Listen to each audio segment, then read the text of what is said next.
Okay, so picture this. It's just after 5 in the morning, San Francisco, April 18th, 1906. In just a few moments, the city is going to be absolutely torn apart by one of the worst earthquakes in American history. But, this isn't just a story about a disaster. It's about one family, the McKnews, and what it really takes to survive when your entire world just collapses around you. And that line, man, it just drops you right inside the McKnew home. See, it doesn't start with a big bang. It starts with this low rumble, something from deep, deep within the earth, a sound that wakes 70-year-old Elijah McKnew from his sleep. And then, just pure chaos. Instantly, the whole house is bucking like a wild animal. The very first sound is the structure itself, the skeleton of their home, just groaning and crying out.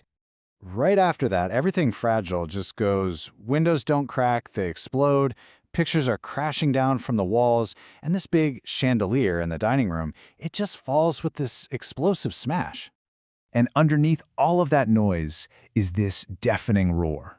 It's literally the sound of the ground tearing itself apart. I mean, that's the symphony of destruction the McKnew family woke up to. So right in the middle of this absolute cataclysm, you've got a family just fighting for their lives. So who were the McKnews? Who are the people at the very heart of our story? Well, we've got Elijah, he's the 70-year-old patriarch, and his wife Jane. With them are 5 of their kids, from 22-year-old Edna all the way down to 13-year-old Gladys. Just a regular family, asleep in their beds one second and fighting for their lives the next. You can barely hear him over the noise, but Elijah's voice just cuts through everything with this desperate command. The whole family is stumbling through the house as it's heaving, dodging falling plaster while the floor rolls under their feet like waves on the ocean. They are just desperate to make it outside. And here's the thing that's just incredible. The whole main shock, all of that terror, all of that destruction, it lasted less than a single minute. But for the people who lived through it, I guarantee you it felt like an absolute eternity. So, the shaking stops. The family's alive, they're huddled together in the street. But as the sun starts to rise, they see a new horror against the dawn sky. The danger was so far from over. In fact, a much greater one was just beginning. The answer, of course, was a terrifying no. Not even close. Smoke plumes are rising all over downtown. Gas mains had ruptured, the water mains were broken, and all these small fires were starting to merge into this unstoppable wall of flame. A creeping inferno just burning its way across the city. Now, faced with losing literally everything to this fire, the choices the McKnews made really show you what their priorities were. The stove, that's for survival. The albums and the Bible, that's for memory and faith. And the rest is for just basic human needs. Their entire lives were now just piled up on the pavement of 19th Street.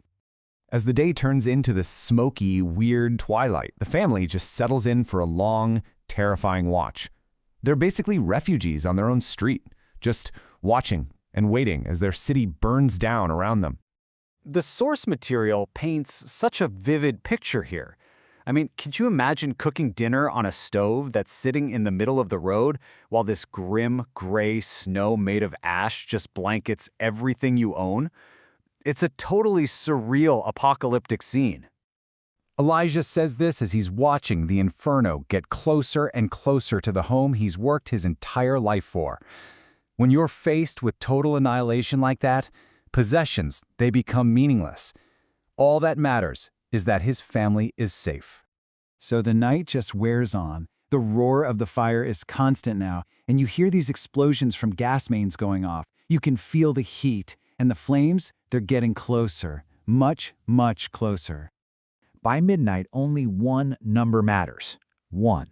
That's it. The wall of fire, consuming every single thing in its path, has reached their street. It is now just 1 block away from their home. 1 block from everything they have left in the world. And then, when it seems like all hope is absolutely lost, a miracle. 2 things happen. A fire break that soldiers had dynamited on a street nearby, it manages to hold. And then, impossibly, the wind shifts direction. Their home, which was standing on the very edge of destruction, is saved. The family survived. The house survived. But the city they knew and loved, it was gone. And now came that moment of reckoning, of seeing what was lost, and really understanding what truly remained. When young Leland and his father Elijah walk towards downtown, this is the view that greets them. It's just a landscape of utter devastation. An entire city just reduced to rubble and ash. The only things left standing were these brick chimneys, like lonely tombstones for the homes that used to be there. And this right here is where Jane McKnew just perfectly captures the soul of their story. Weeks later, when they're all gathered back inside their repaired home, she puts into words the profound truth they all learned out there on the street. Buildings can be rebuilt, things can be replaced, but family is irreplaceable.